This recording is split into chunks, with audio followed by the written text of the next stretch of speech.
I can still feel the weight of that silver-wrapped gift box in my hands, the edges digging into my palms as if to remind me this moment was real. Behind me, my husband of 45 years stood frozen, his freshly pressed suit suddenly feeling useless. Our daughter's words cut sharper than any knife. "Mom, Dad, you're not invited. This is my day. Please leave." Her voice was calm, too calm, like she was reading a line she'd rehearsed 100 times. She had no idea that with just a few phone calls, we could make her perfect wedding vanish before the sun even set. And I'll be honest, that thought crossed my mind. Richard's voice was barely above a whisper, trembling with disbelief. "The venue contract, it has your name on it."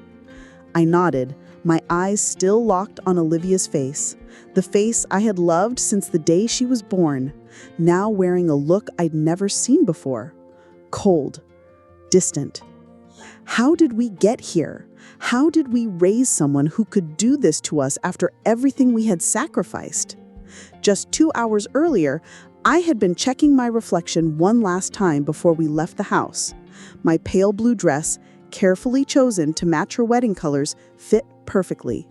My hair had been styled professionally that morning, a rare indulgence.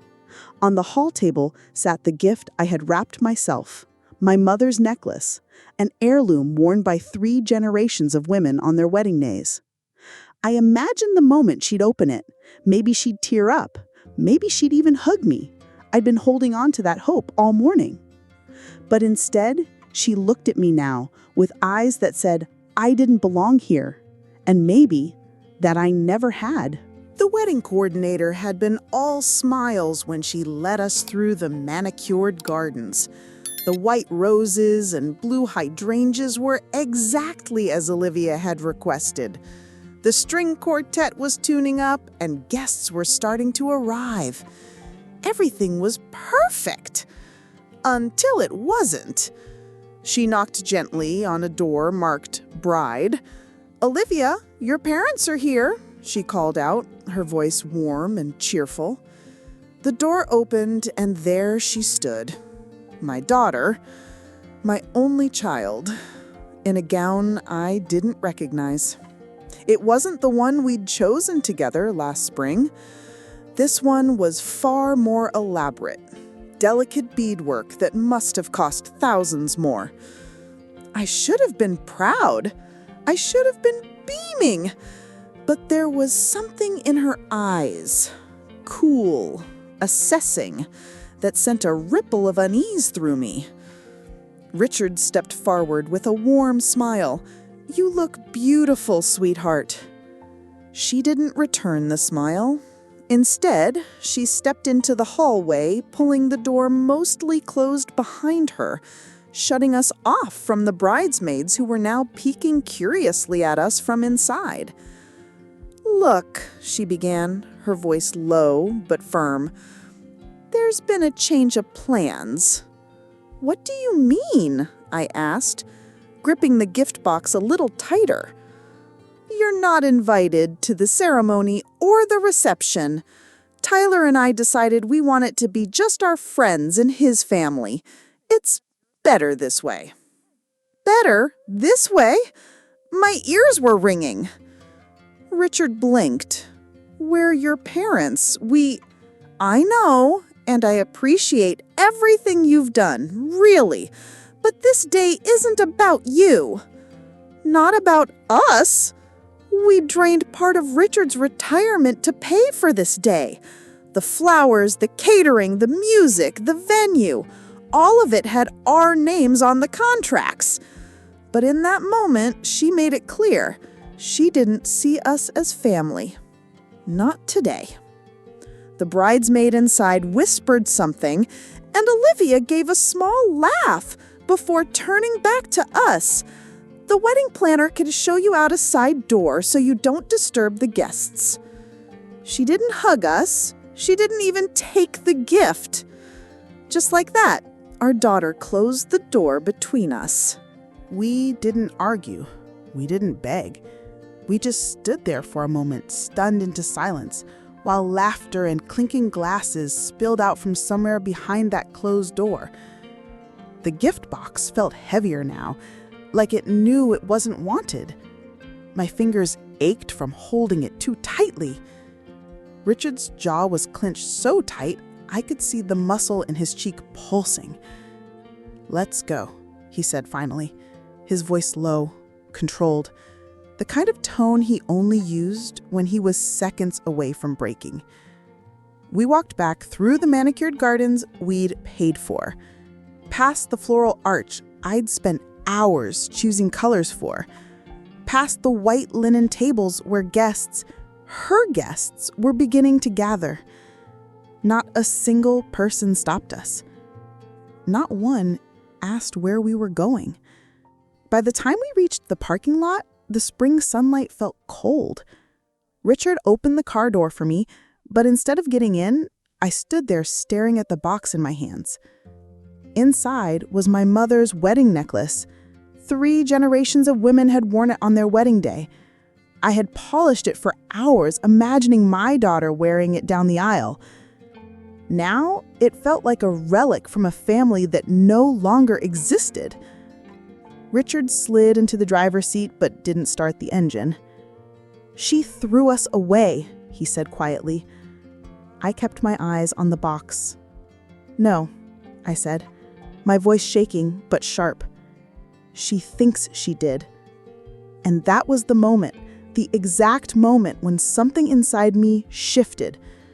The part of me that had always been the peacemaker, the fixer, the one who smoothed over every slight, just stopped. I looked at Richard. "Pull over somewhere with Wi-Fi." He turned to me, confused. "Why?" "Because by sunset," I said, "this wedding won't be happening the way she planned." We found a small cafe 5 miles down the road, the kind with chipped mugs, humming refrigerators, and a faded free Wi-Fi sign taped to the window. We didn't order food, just 2 black coffees we didn't touch.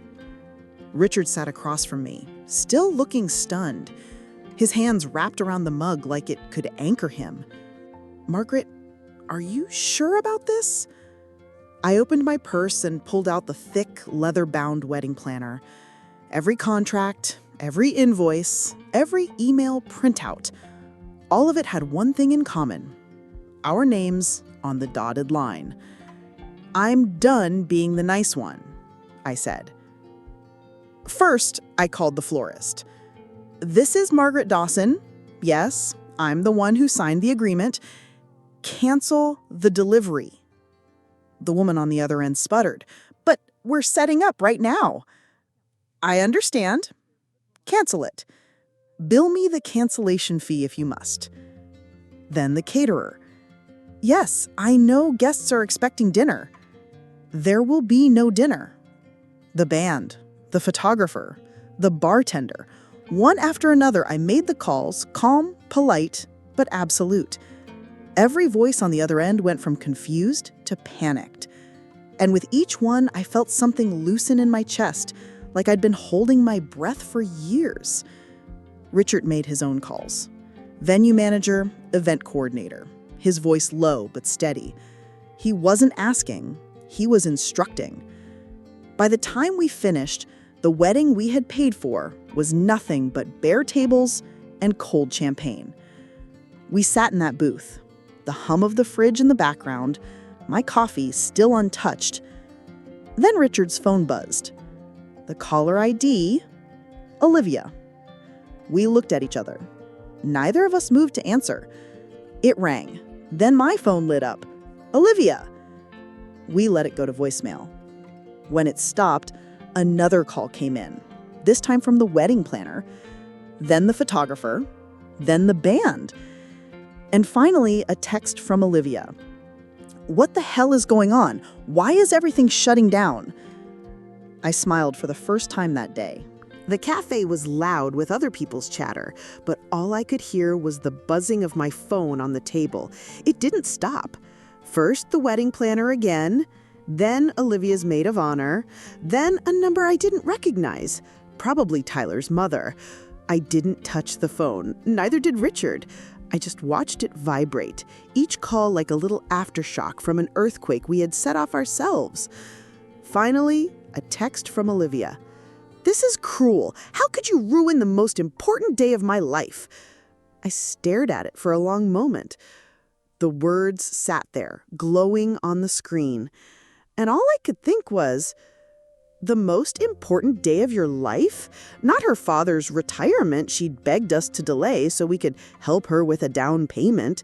Not the years of tuition we'd paid so she could graduate debt-free. Not the Christmas mornings, the birthdays, the scraped knee afternoons in the backyard. Just this day, this performance. I didn't reply. Richard leaned back in the booth, rubbing his face. "We raised a princess," he said quietly, "and got a nice queen." The words hit hard, not because they were cruel, but because they were true. I sipped my coffee. It had gone cold, but it steadied me. For 32 years, my role had been peacemaker, fixer, emotional shock absorber, the one who smoothed the rough edges and kept the family picture looking perfect. But now the picture was ripped in half, and I wasn't rushing for the tape. I picked up my phone and typed one sentence back to Olivia. "You told us we weren't invited, so we left." Then I set it face down on the table. The buzzing stopped. For the first time all day, the silence felt good. It didn't take long. By the time Richard and I had driven halfway home, my phone lit up again. This time with a name I hadn't seen on the screen in months. Tyler. Richard's grip on the steering wheel tightened. "Don't answer." But something in me wanted to hear his voice. Wanted to see how the man who had just stood at my daughter's side while she told us to leave was going to spin it. I answered. "Margaret," he began, his tone smooth as butter, like we were about to discuss seating arrangements over champagne. I almost laughed. "Tyler, you're not invited isn't really a phrase you can misunderstand." He paused, just long enough for me to picture his jaw tightening. "We were under a lot of pressure," he said finally. "Things got emotional. My parents." "Your parents?" Who smiled at me like I was a caterer who'd walked into the wrong room? Silence.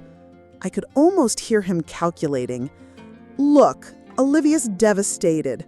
This was supposed to be the happiest day of her life." I glanced out the window at the endless line of telephone poles flashing past. "She made a choice, Tyler, and choices have consequences." That was when he dropped it.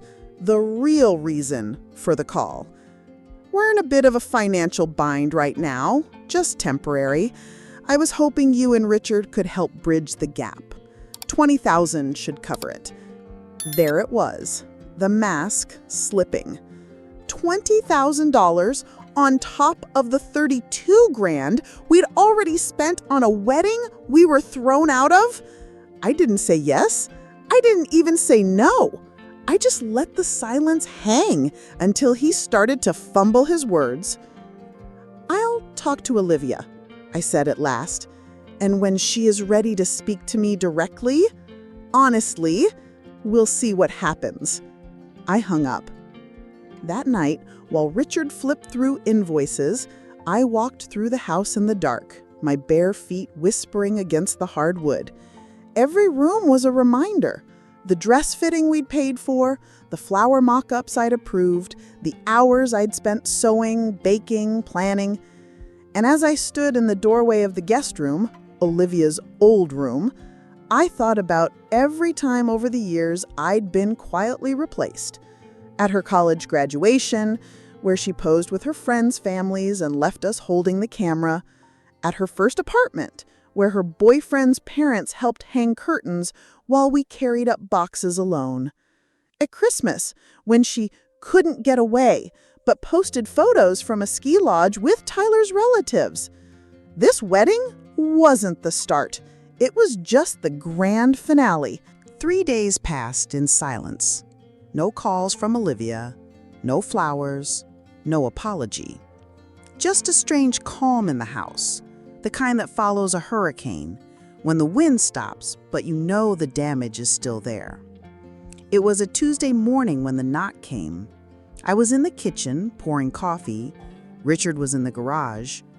When I opened the door, there she was. Olivia. Her makeup was smudged, her hair pulled back in a messy knot. She looked nothing like the poised bride from the garden ceremony. For the first time in a long while, she looked small. "Mom!" Her voice cracked on the single syllable. "Olivia," I said, holding the door, but not moving to hug her. She stepped in without waiting to be invited. "I can't believe you did that," she began. "Canceling the vendors? Pulling everything out from under us? Do you have any idea how humiliating that was?" I let her words hang in the air. Then I set my coffee down and turned to face her fully. "Do you have any idea," I said slowly, "what it's like to be told, on the day you've poured your savings, your time, and your love into, to leave, to be erased in front of everyone? Do you know what that feels like?" She opened her mouth, but I didn't give her the chance. "For years, Olivia, I've swallowed every little cut you've made. Every time you put someone else in front of us. Every time you forgot we existed until you needed something. I have been your safety net, your unpaid planner, your personal ATM. And you stood there and called us uninvited guests at our own daughter's wedding." Her eyes filled with tears, but I could see the flicker of defensiveness. "That wasn't me," she said quickly. "That was Kyler." I shook my head. "No, Olivia, it was you. You made the choice to listen to him. You made the choice to shut us out. And now you get to live with the choice you made." The tears spilled over then, but I didn't reach for her. Not yet. "Tyler left," she said finally, her voice small. "Took the car, emptied our account. I don't know what to do." For a moment, I just stared at her. Not the daughter I'd dressed in lace for her first recital, or the teenager who once cried over a failed driving test. This was a woman, grown, married, and now unraveling. Part of me wanted to pull her into my arms, the way I used to when a scraped knee seemed like the end of the world. But another part of me remembered every single time I had rushed in to save her, and how each time it only made the next disaster easier for her to fall into. Richard came in from the garage then, wiping his hands on a rag. The sight of Olivia stopped him cold. He glanced at me, and I knew we were both thinking the same thing.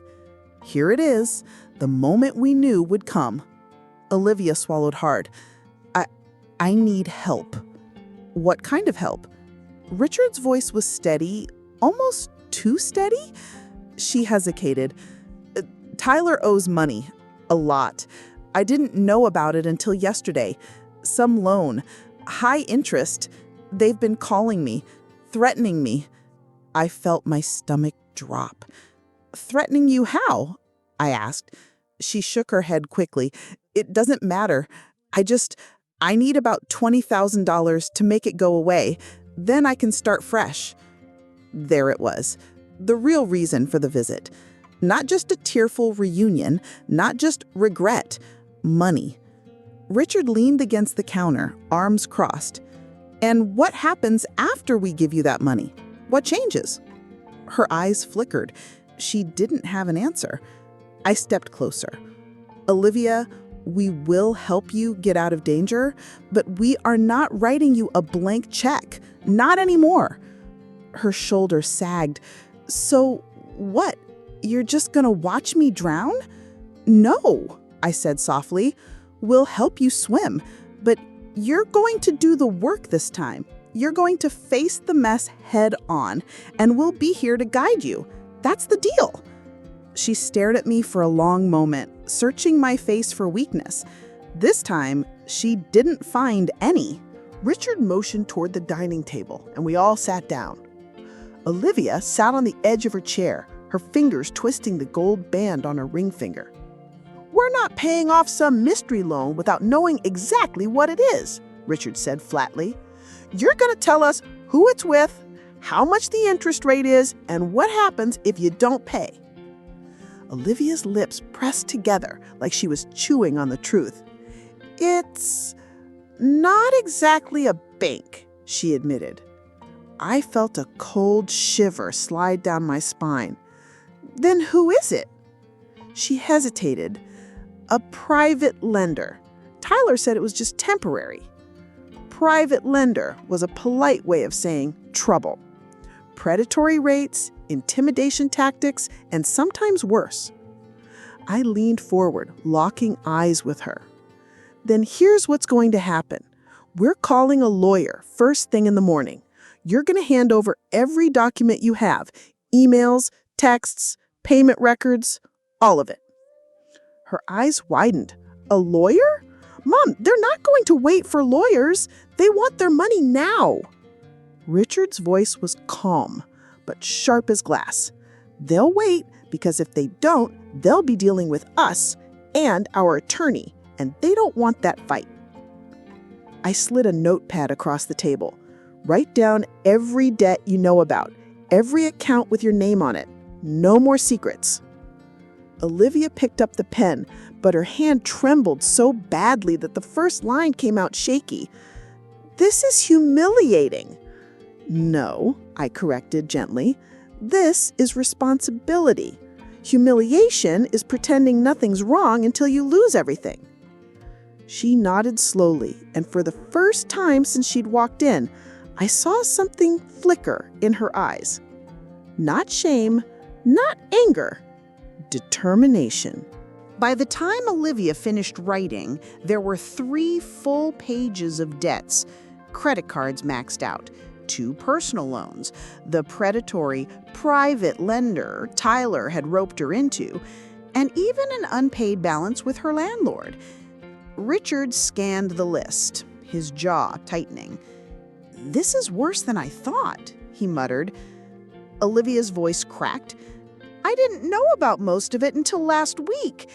Tyler always said he was handling it." I exchanged a look with Richard. We both knew that was a lie she'd told herself to avoid asking questions. "Here's the deal," I said, keeping my voice steady. "We're going to help you, but on our terms." Her head snapped up. "Terms?" "Yes," I said. "This isn't a bailout, Olivia. This is a reset. You will move into the guest room for 3 months while we work through this list. During that time, you'll get a stable job, attend financial counseling, and join me for at least 2 therapy sessions. And you'll hand over every single financial account to be reviewed by our lawyer." Her face flushed. "So you're basically putting me under supervision?" Richard didn't blink. "We're giving you a lifeline. What you do with it will decide whether you sink or swim." For a moment, she looked like she might argue, but then her shoulders slumped. "Okay, I'll do it." I slid her a new notebook. "Good. Because tomorrow, we start with the private lender. And we're not going in unprepared." Her brow furrowed. "What does that mean?" I leaned back in my chair, my voice calm but deliberate. "It means if they think they can scare you, they'll have to go through me first." Olivia looked at me for a long moment, and in her eyes, I thought I saw it again, that tiny spark of the girl I used to know. The next morning, I was already at the kitchen table with my coffee when Olivia came downstairs, hair pulled back, face pale but determined. Richard was in the garage, pretending to work on his motorcycle, though I knew he was listening for every word. Our meeting with the attorney was set for 10 o'clock. She was a sharp, no-nonsense woman named Claire Donovan, a friend of a friend who'd built her career going after predatory lenders. When I explained Olivia's situation over the phone, she didn't waste time with pleasantries. "Bring me every document, contract, and voicemail you've got," she said. "We're going to make them regret targeting your family." By the time we arrived at her downtown office, my pulse was steady, not from calm, but from focus. I'd been here before, metaphorically. 40 years of marriage, raising a child, working nights in an ER. You learn how to keep your composure when the stakes are high. Claire greeted us with a firm handshake, glanced at the thick folder I'd brought, and got right to work. "Whoever loaned you this money," she said, scanning the paperwork, "isn't just skirting the law, they're trampling over it. Interest rates like this are illegal in this state. And these collection calls you've been getting, half of them are violations under the Fair Debt Collection Practices Act." Olivia shifted in her seat. "So I don't have to pay them?" Claire looked up, her gaze sharp. "It's not that simple, but what I can do is make it so they stop harassing you immediately. And if they keep it up, we'll take them to court." I leaned forward. "How fast can you move?" She said, "Today. First, I'll send a cease and desist. Then I'll contact the state regulator. But you need to understand, these people might push back. They're counting on fear to get their money." Olivia's hands trembled in her lap. "I am scared," she admitted quietly. I reached over, covering her hand with mine. "That's why I'm here. I'm not scared of them." Claire glanced between us, a hint of a smile touching her lips. "Good, because you'll need that backbone. They'll try to call you again, maybe even show up at your place. Don't speak to them. Every call goes to me." As we left the office, Olivia walked a little straighter. Maybe it was knowing someone was finally in her corner who wasn't just bailing her out, but fighting for her. And as we stepped into the warm morning sunlight, I realized something. This wasn't just about fixing her finances, it was about teaching her to stand up for herself. Because someday, I wouldn't be there to do it for her. 2 days after meeting with Claire, I was in the kitchen chopping vegetables for dinner when a sharp, rapid knock echoed through the house. Not the friendly kind. The kind that makes your stomach tighten before your mind even catches up. Olivia froze halfway down the stairs, eyes wide. "Mom, I think it's them." I set the knife down slowly, wiped my hands on a towel, and walked toward the front door. Through the frosted glass, I could see 2 men, early 40s, heavyset, wearing cheap suits and fake smiles, the kind of men who'd call themselves consultants, but smelled like trouble. I cracked the door just enough to block their view of the inside. "Mrs. Harper?" one of them asked. "That's me," I said evenly. "We're here on behalf of the Reynolds account. Just a quick chat to clear up an outstanding matter." His tone was syrupy, but his eyes were pure predator. "Anything you have to say," I replied, "you can say to our attorney." The other man chuckled. "No need to make this formal, ma'am. We're just looking for a reasonable resolution. Your daughter owes—" I cut him off. "You're already in violation of the cease and desist sent to you yesterday. One more visit like this, and you'll be explaining your little resolution to a judge." For a split second, they didn't move. Then the first man smirked. "Shame, Mrs. Harper. We were hoping to keep this friendly." "Friendly?" I said, leaning forward just enough for them to see I wasn't bluffing. "I'm a retired ER nurse. I've dealt with drunk bikers, knife wounds, and a man who tried to bite me after I stitched him up. You don't scare me. Now get off my porch."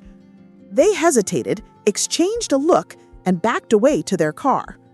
I watched until the sedan turned out of the neighborhood.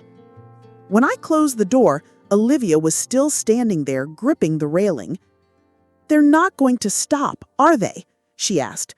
"They might, but only because they've realized you're not alone anymore. That's the trick with bullies. They hate daylight, and now they know we're shining a big legal spotlight right on them." She nodded, swallowing hard. I'm sorry you have to deal with this. I met her gaze. No, Olivia, you have to deal with this. I'm just teaching you how. That night, Claire called to say she'd spoken to the state regulator. The loan company was already under investigation. If they keep harassing you, Margaret, she said, we'll push for criminal charges. They're not used to people fighting back. I hung up feeling a strange mix of relief and adrenaline. For the first time in years, I wasn't just reacting to Olivia's messes. I was steering the ship. And I'll admit, it felt good. 3 days after the men showed up on my porch, a cream-colored envelope slid through the mail slot. No postage, hand-delivered. On the front, in Olivia's handwriting, was a single word. Mom. I opened it carefully. Inside was a formal printed card, the kind you'd see for a charity gala. You are invited to dinner at Willow and Ash, Friday, 7 p.m., private room. We need to talk. No signature, no mention of Richard, just that. Willow and Ash wasn't some casual restaurant. It was one of the most expensive places in the city, the kind where the waiters wore gloves and the menu didn't list prices, the kind of place Tyler had once bragged about getting exclusive reservations for, right before asking us to cover a temporary shortfall in their wedding budget. Richard read the card over my shoulder and snorted. Sounds like another performance. That's exactly what it is, I said, setting the card on the counter. She wants the setting to do the talking, not the truth. He leaned against the counter. So what do we do? Go or don't? I thought about it all day. Part of me wanted to see her face, to hear what she'd say when she was cornered without Tyler at her side. But another part of me, the part that had stood on my porch, facing down those fake smile enforcers, knew this wasn't about reconciliation. It was about control. By evening, I'd made up my mind.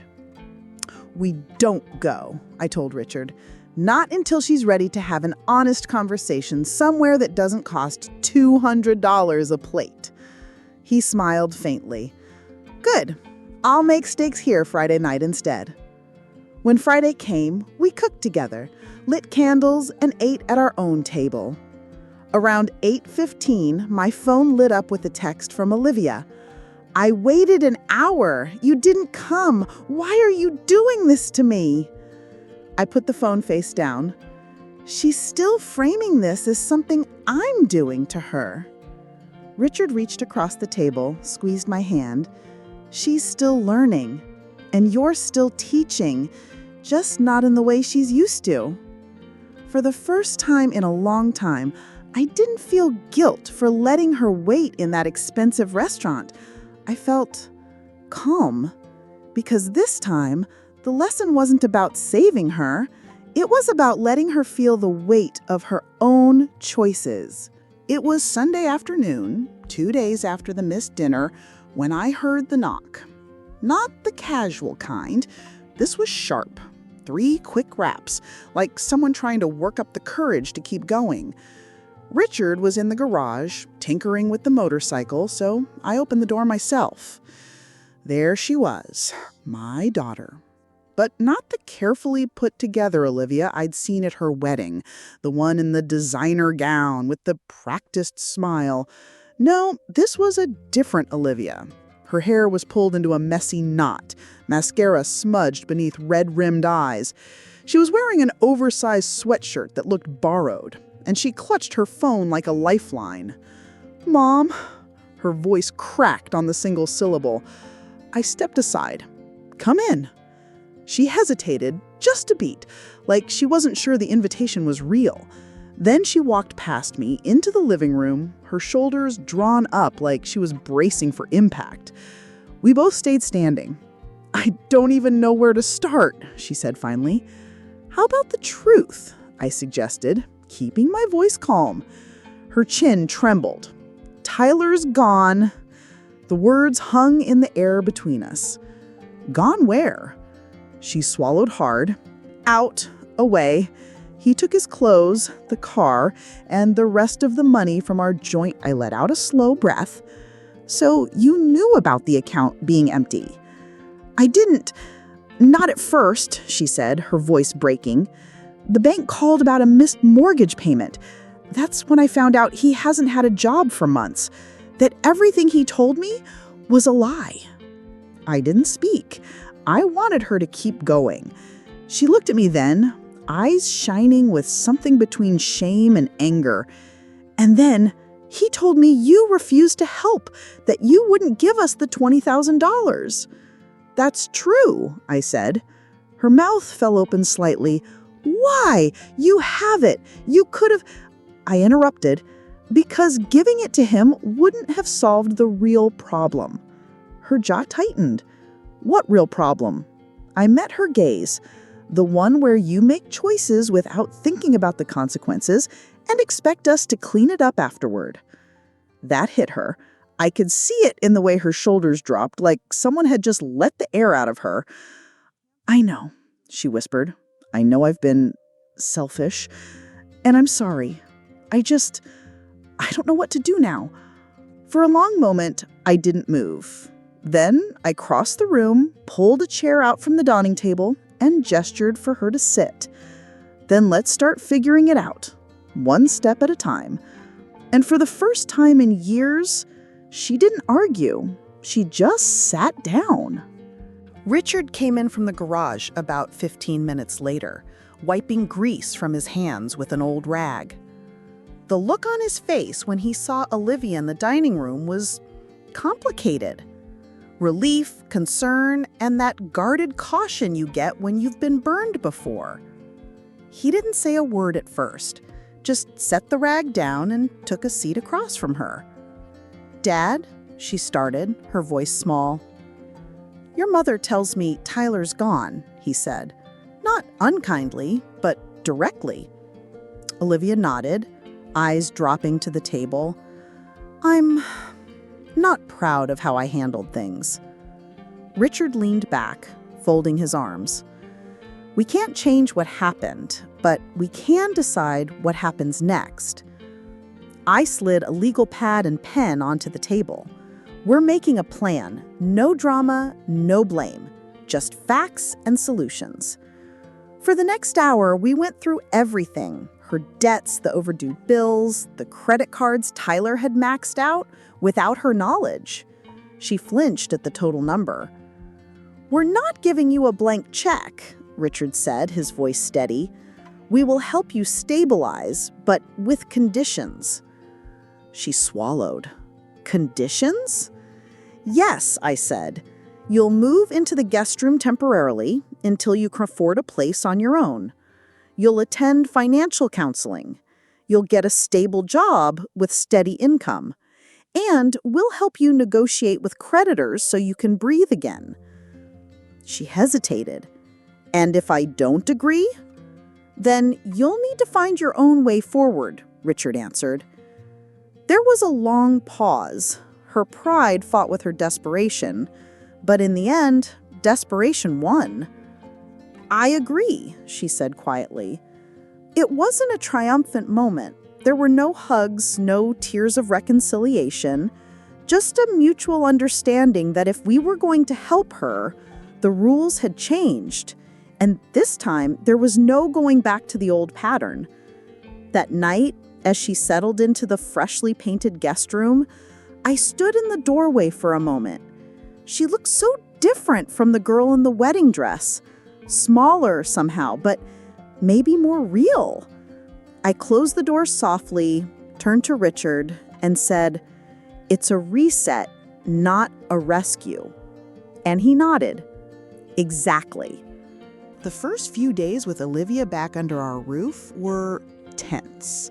She moved through the house like a guest who wasn't sure if she was welcome.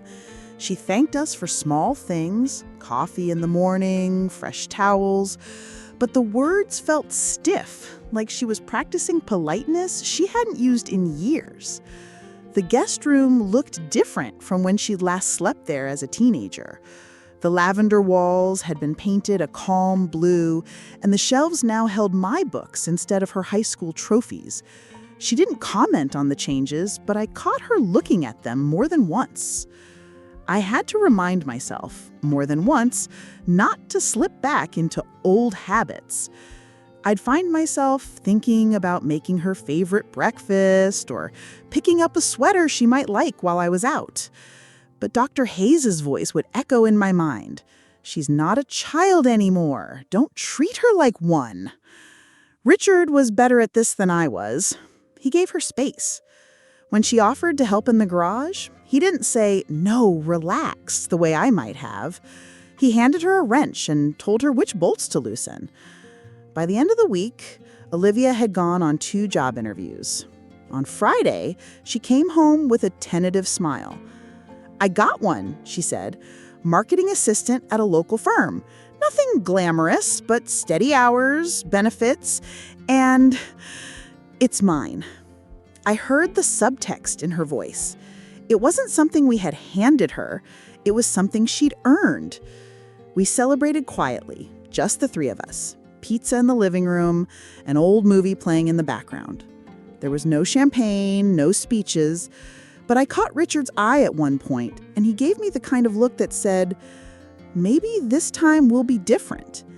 And for the first time in years, I let myself believe it might.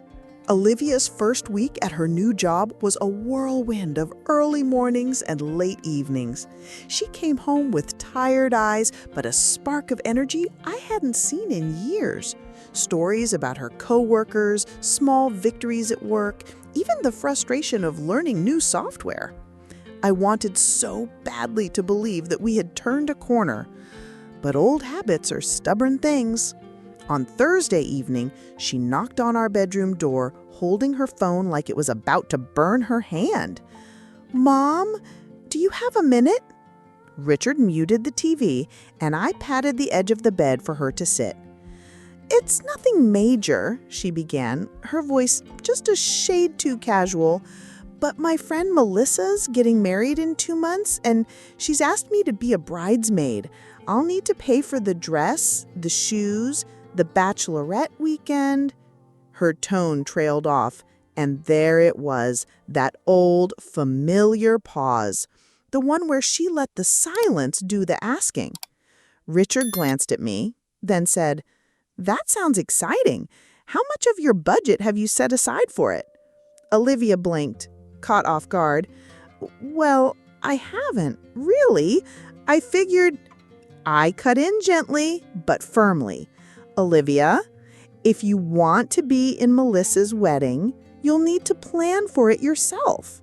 We're here to support you, but not to fund everything you say yes to."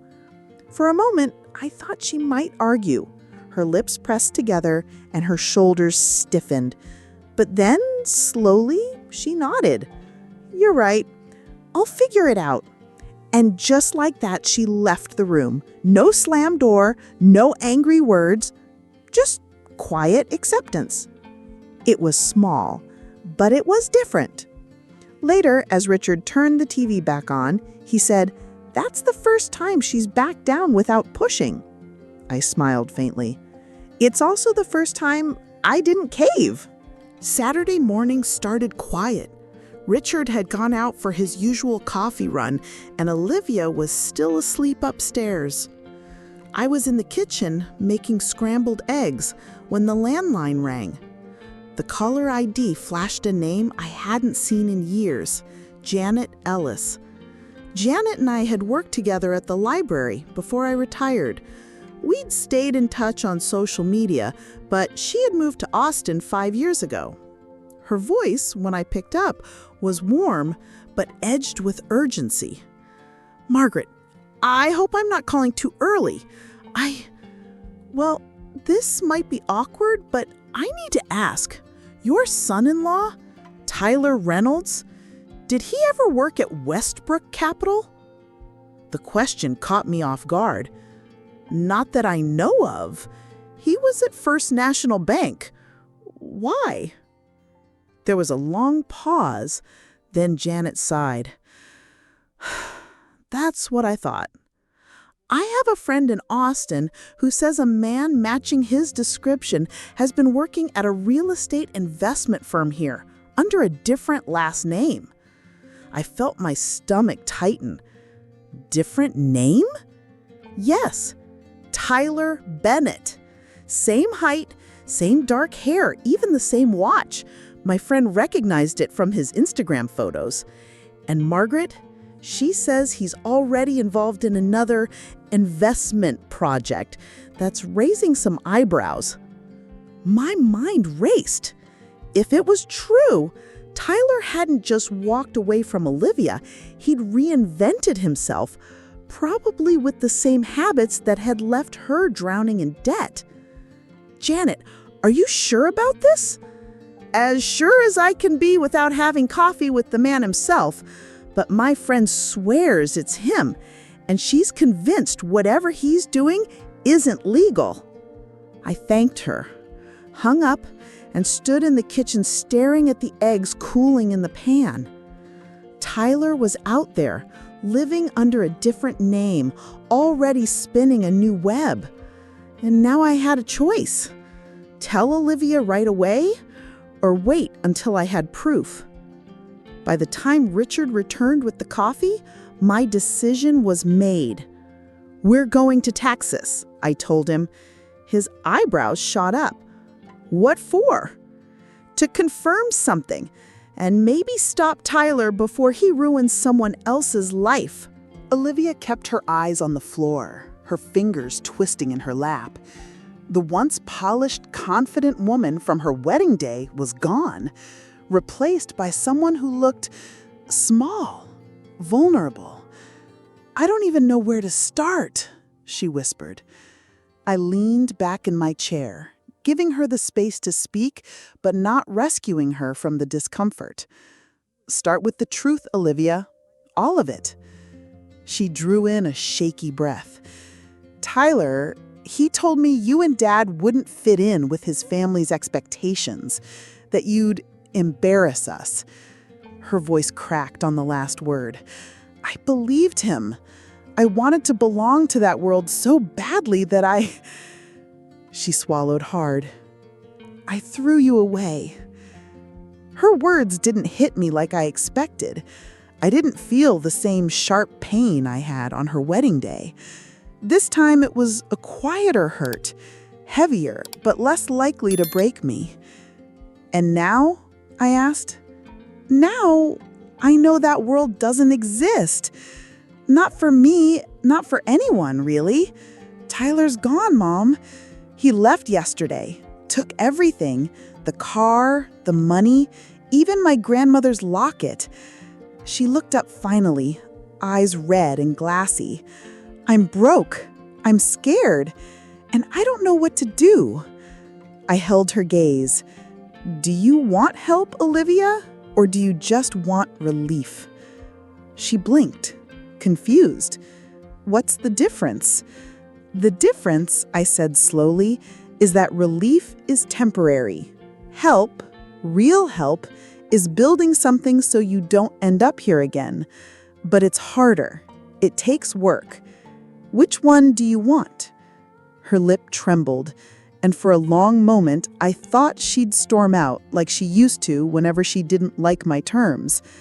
But then she whispered, "Help." That was the first time in years I believed she might mean it. Richard came into the living room just as Olivia was wiping her eyes with the back of her sleeve. His face tightened, the way it always did when he was bracing himself for bad news. "She says she wants help," I told him. "Real help, not a bailout." Richard set his coffee down slowly, his eyes on our daughter. "Then we start with the truth. Exactly how bad is it?" Over the next hour, the details spilled out like water from a cracked dam.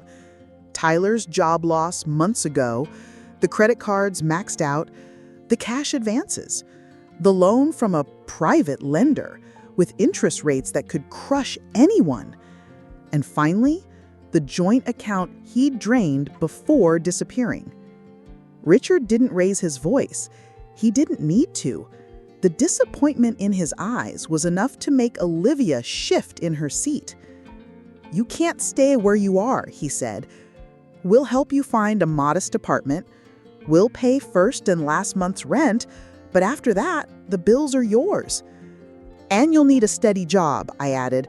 "Something with benefits, not just piecemeal freelance work." Olivia nodded, small and quiet. "I can do that. This isn't a rescue. It's a reset.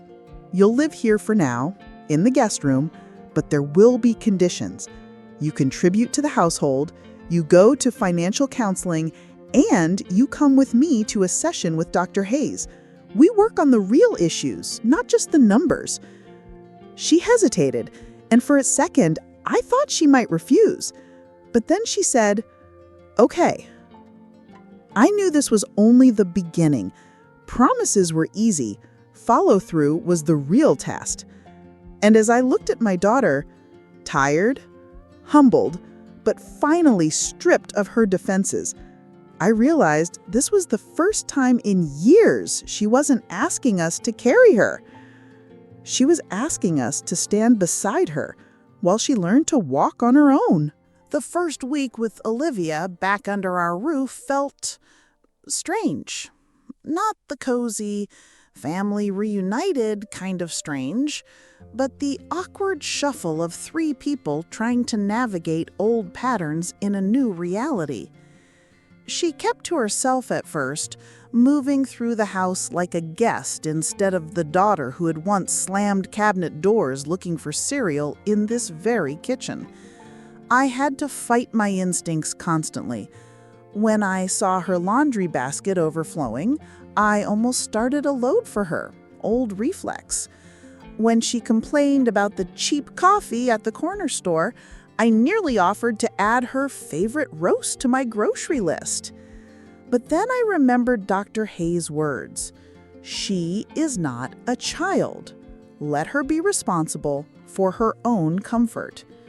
Olivia did start looking for jobs, but I noticed a pattern.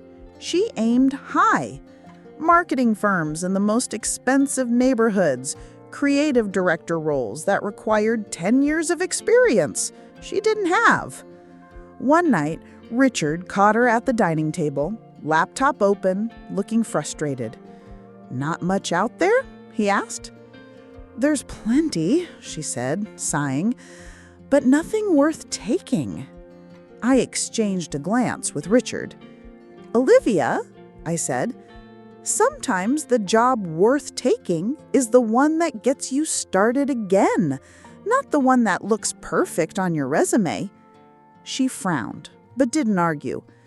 By the end of the second week, she had an interview for a mid-level position at a small local firm. Not glamorous, not high-paying, but steady. She got the job. When she came home from her first day, I noticed something different in her face. She was tired, but there was a quiet satisfaction there. She had earned something without anyone smoothing the path for her. It was progress. But progress has a way of attracting tests. 3 days later, I overheard her on the phone in the guest room, voice low but urgent. "I told you I don't have it right now." A pause. "No, my parents won't." "Stop asking me that." I froze in the hallway. The loan. The one Tyler had taken out. The one we were still waiting to address with our lawyer. The small lamp on the side table cast a warm pool of light across Olivia's face as she sat in our living room. Her hands were clasped so tightly in her lap that her knuckles had gone white. For a long time, neither of us spoke. The only sound was the faint hum of the refrigerator in the kitchen and the tick-tock of the wall clock, a sound I'd heard in this house for over 30 years. But tonight, it felt like it was counting down to something inevitable. Finally, Olivia broke the silence. "Mom, I know I can't undo what happened at the wedding. I know I can't erase the way I treated you, but..." She stopped, her voice trembling. "I need to understand if there's any way back from this, For us. I studied her, searching for signs of the daughter I used to know, the one who once drew me little cards that said, "I love you to the moon." She looked older now, not in years, but in weight. The kind of weight you carry in your chest when life has knocked you down and the ground feels unfamiliar. "Olivia," I began slowly, "there's no quick way back. This isn't about one apology or one nice dinner. It's about rebuilding trust, brick by brick. And that means honesty. Starting now." She nodded, tears already pooling in her eyes. "Okay, ask me anything." I leaned forward, my voice steady but firm. "Did you really believe Tyler when he said your father and I didn't belong at your wedding? Or was that just easier than admitting you wanted to fit into his world more than you wanted us there?" Her chin quivered, and she hesitated for a long time before answering. "Both," she admitted finally. "I wanted so badly to be seen as more. And I thought if I could be part of that world, I'd matter more too. I didn't see," her voice broke, "that I was trading the people who actually loved me for people who just wanted a performance." It was the first truly honest thing she'd said about that day. I felt something inside me soften. Not forgiveness, not yet, but the smallest crack in the wall I'd built. "Olivia," I told her, "you can't change the past, but you can decide what kind of daughter you're going to be from here on out. And what kind of person." She wiped her cheeks, nodding like she understood, but then she added, I need to know you're not going to cut me off completely. I can't lose you, Mom." I took a deep breath. I'm here, but this time it's going to be on different terms. Boundaries, accountability. No more pretending everything is fine when it's not. She agreed without hesitation, but as she did, I couldn't help but wonder, was she agreeing because she meant it, or because she needed something from me again? That question lingered in my mind long after she'd gone upstairs to bed, and by the time I finally turned out the lights, I realized I already knew the answer, at least part of it. Tomorrow would show me the rest. The next morning started quietly. Too quietly. I was in the kitchen making coffee when I heard the crunch of tires on our driveway. For a moment, I thought it might be Richard returning early from the hardware store. But when I peeked through the blinds, my stomach tightened. A black sedan was parked behind our car. Two men in dark suits stepped out, each carrying a leather briefcase.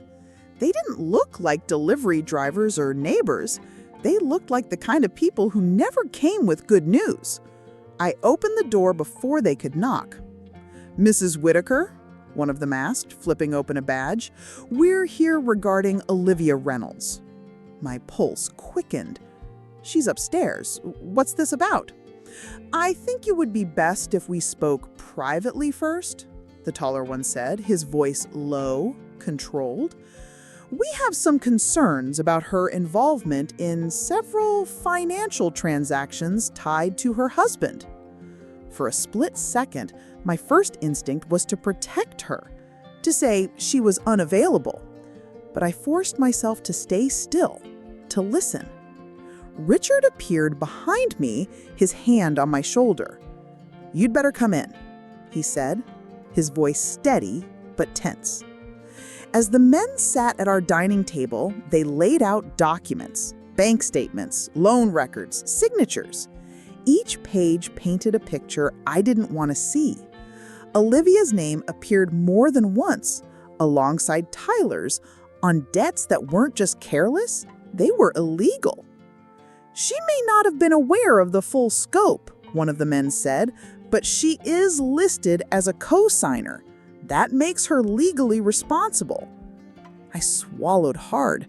Upstairs, I could hear the faint creak of the floorboards, Olivia moving around, unaware of the storm waiting below. The taller man leaned forward. We're giving her the chance to cooperate, but if she doesn't, he let the sentence hang in the air. The meaning was clear. When I went upstairs to call her down, I hesitated outside her door. The last time she'd been in deep trouble, I had stepped in without hesitation. This time, my hand hovered on the doorknob because I knew whatever came next would decide whether Olivia finally faced the consequences or whether I would end up saving her all over again. I knocked twice before opening her door. Olivia was sitting on the bed, hair damped from a shower, scrolling through her phone as if the world wasn't caving in around her. "Mom, why are you looking at me like that?" she asked, noticing my expression. "There are 2 federal investigators downstairs," I said evenly.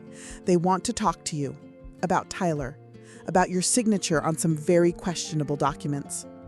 Her phone slipped from her hands onto the comforter. "What?" "They have proof, Olivia. Your name is on loans, accounts you co-signed for, and they're not small amounts." Her breathing quickened. "Tyler told me it was just for business expansion, something short-term until a client paid out. I cut her off. "You signed without reading, without asking questions?" She stood, defensive. "He was my husband. I trusted him." I stepped closer, lowering my voice, but not my intensity. "And now your trust could put you in prison." Her face drained of color. "Prison?" "Yes, that's the reality. They're offering you a chance to cooperate, to tell them what you know. If you stall, if you lie, they will find out." She backed toward the wall, shaking her head. I can't be part of this. I didn't even want." I snapped. "You didn't want to think. That's the problem.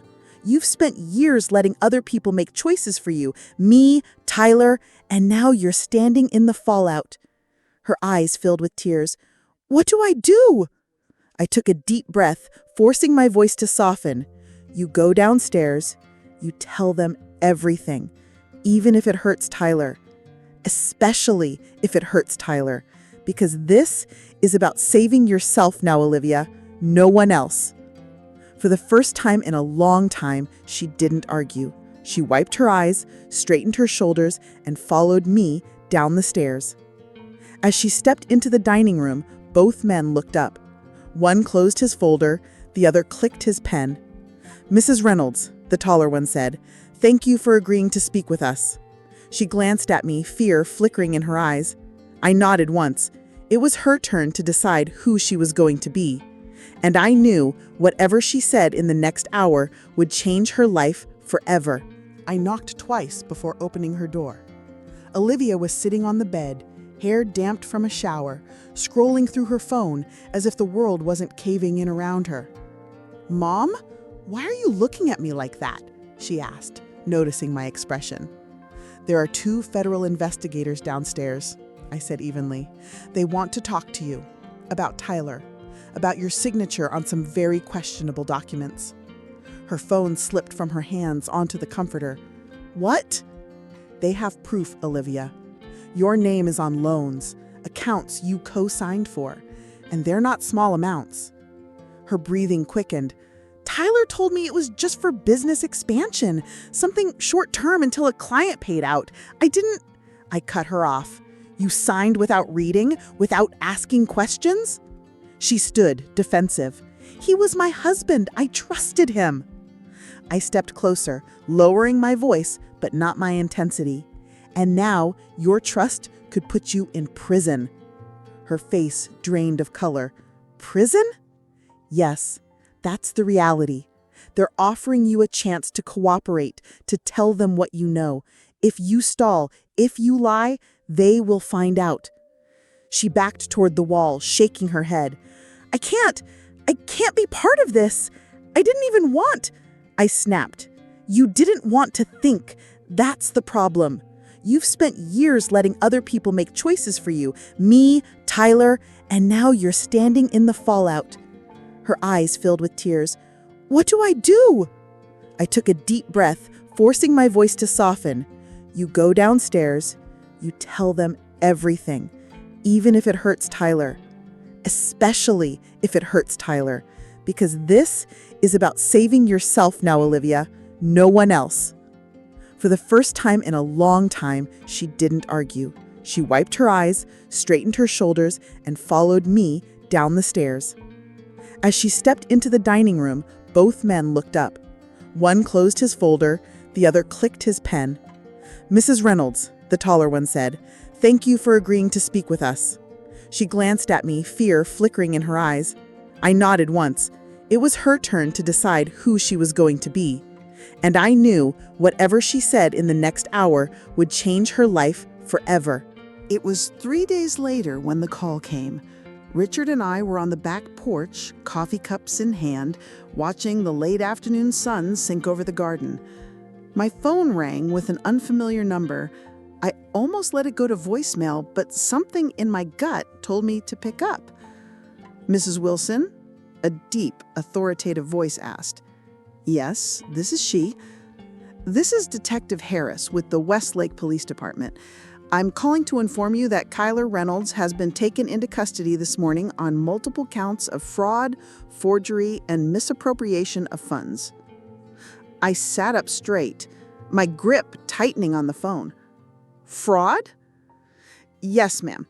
He's also being investigated for obtaining funds under false pretenses from several individuals, including family members. I believe you and your husband are on that list." Richard caught my expression and mouthed, "What is it?" I held up a finger, still listening. "We understand you've been cooperative with the investigation. Your daughter's statement and willingness to hand over documents have been critical. We'll keep you informed as the case progresses, but I thought you'd want to know right away." "Thank you, Detective," I said, my voice steady even though my heart was pounding. When I hung up, Richard's eyes were locked on me. "Well?" "They arrested him," I said simply. "Fraud, forgery, the works." Richard leaned back, exhaling a long, slow breath. "About damn time." We sat there in silence for a moment, the news settling between us. It wasn't joy we felt, it was something heavier, more complex.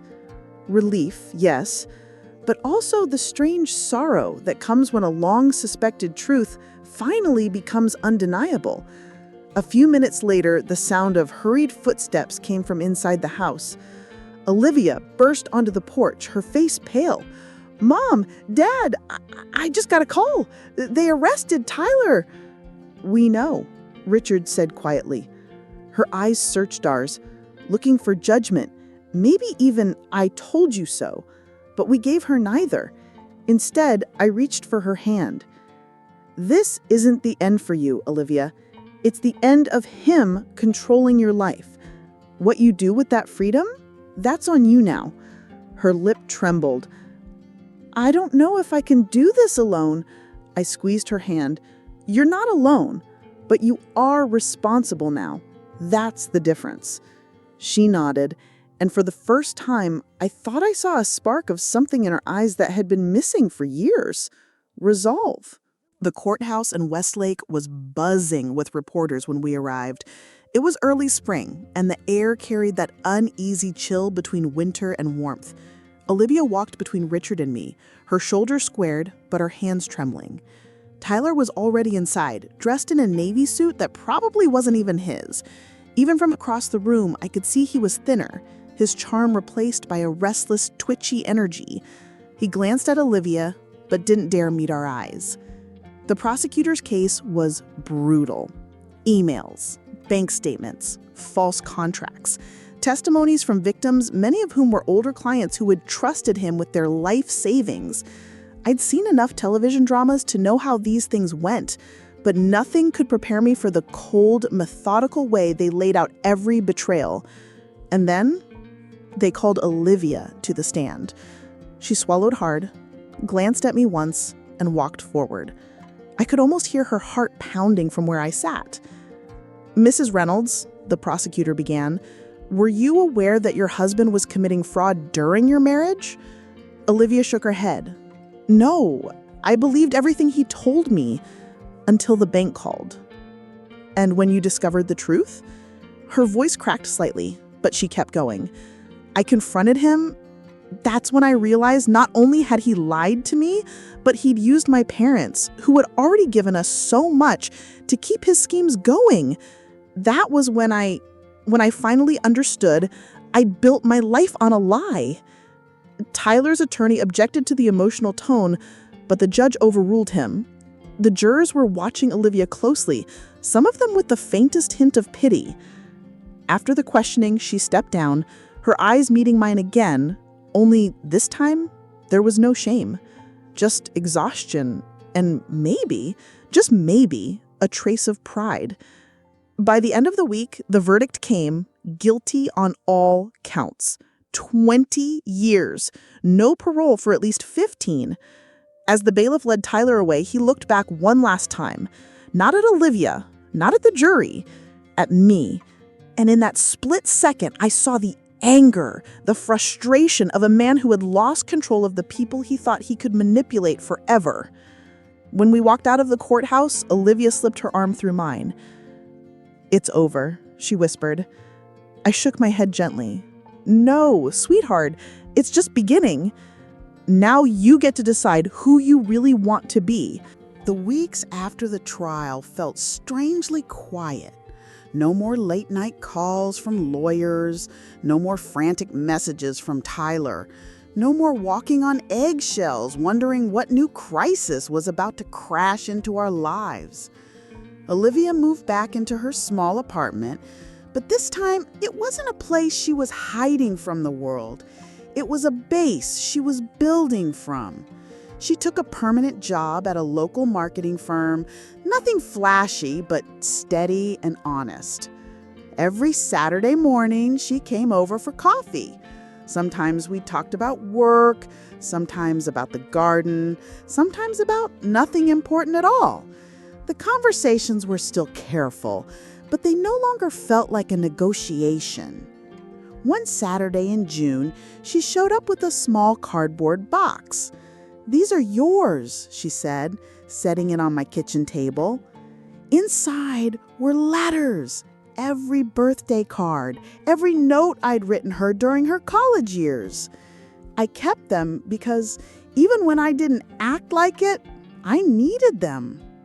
I didn't open the box, not yet. Instead, I made us both another cup of coffee and asked, "So, what's next for you?" She smiled, the first unguarded smile I'd seen from her in years.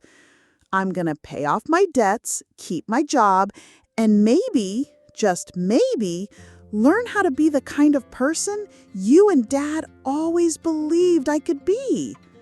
I reached across the table and squeezed her hand. That's all we ever wanted. And in that moment, I realized that sometimes the best second chances aren't given, they're earned. It was late August when I finally took the cedar box out of my dresser, the one with the family necklace, the silver and pearl pendant passed down through 3 generations of women in my family. I hadn't touched it since the morning of Olivia's wedding, when I'd carried it in a gift box I never got to give her. I sat at the kitchen table, the late afternoon light pouring through the window, catching on the silver chain. Richard walked in, saw me holding it, and raised an eyebrow. "Thinking about giving it to her?" he asked. "Not yet," I said, running my fingers over the cool metal. "But I'm not putting it away again. I'm keeping it where I can see it. When she's ready, not just to wear it, but to understand it, I'll know." He nodded, understanding more than my words. That Sunday, Olivia came over for dinner. We grilled chicken, ate out on the porch, and talked about her latest project at work. She laughed more easily now, and there was a lightness to her I hadn't seen in years. When she got up to leave, she hugged me, really hugged me, and said, "Thanks for not giving up on me, Mom." After she drove away, I stood in the quiet kitchen, my hand still resting where hers had been on my arm. For the first time, I didn't feel the ache of what we'd lost. I felt the steady warmth of what we were building. The necklace would wait, but hope was already here. September rolled into October, and the air in Willow Creek took on that crisp, golden edge that always made me think of new beginnings. I'd been in therapy for nearly 2 months, and Richard and I had booked our long-postponed trip to the Grand Canyon for the spring. One evening, Olivia came by after work.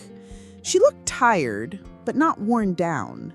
Tired in the way of someone who had been working for her own life, not waiting for someone else to carry it. We sat with tea at the kitchen table. She told me about the small apartment she was decorating, about paying off another credit card, about how strange it felt to finally be in control. Then she hesitated, looking at me in a way that made me pause. "I know I'm not there yet," she said softly, "but someday I'd like to wear the necklace. Not just for a wedding, but for a moment when I've earned it." I didn't cry. I just reached over, squeezed her hand, and said, "When that day comes, I'll be ready." Later, after she left, Richard and I sat on the porch, watching the last leaves drift from the maple tree. We didn't talk much because some victories aren't loud. They're quiet, steady, and hard-won, the kind that stay with you. We hadn't just reclaimed our lives. We'd found a new way to love, one that was healthier, stronger, and free from the constant fear of losing it. And for the first time in a long time, I knew we were going to be just fine. If this story touched your heart, don't forget to subscribe to Mindwave for more powerful, emotional, true life stories. Hit the like button, share your thoughts in the comments, and let us know. What would you have done in Olivia's place?